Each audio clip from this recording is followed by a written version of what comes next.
I want to ask you to talk about meetings that you're trying to schedule or people you're hoping to meet with, but ones that are nailed down. Who are they and what are you going to be talking about? We're meeting with some of our key partners and allies, and I'll be discussing Canada's operational presence from a military perspective in this region.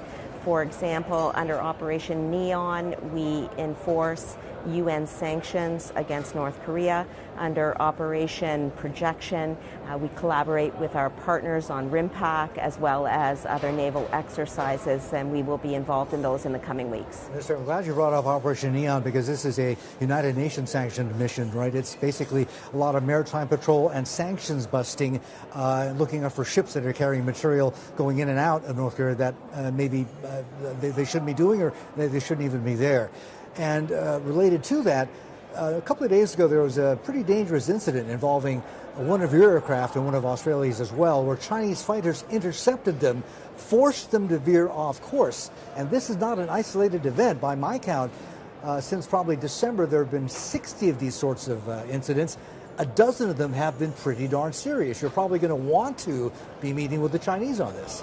The reality is that those incidents were unprofessional and provocative in the sense that the airplanes came so close to our RCAF pilots that they had to divert course.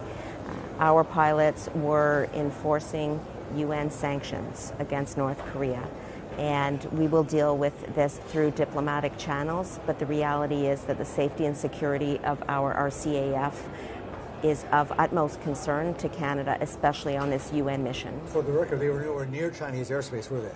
Exactly. Yeah. And the reality is that we need to be professional in the skies, on land, and at sea in order to ensure the safety and security of the men and women who serve in uniform. All right, that's North Asia and Operation Neon and North Korea and sanctions busting. How else are Canada's armed forces involved in this part of the world?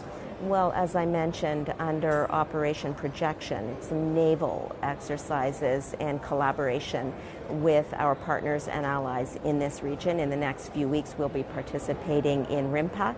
We will also be ensuring that two of our frigates, HMCS Vancouver and HMCS Winnipeg, are here on the ground with a number of our Canadian Armed Forces members.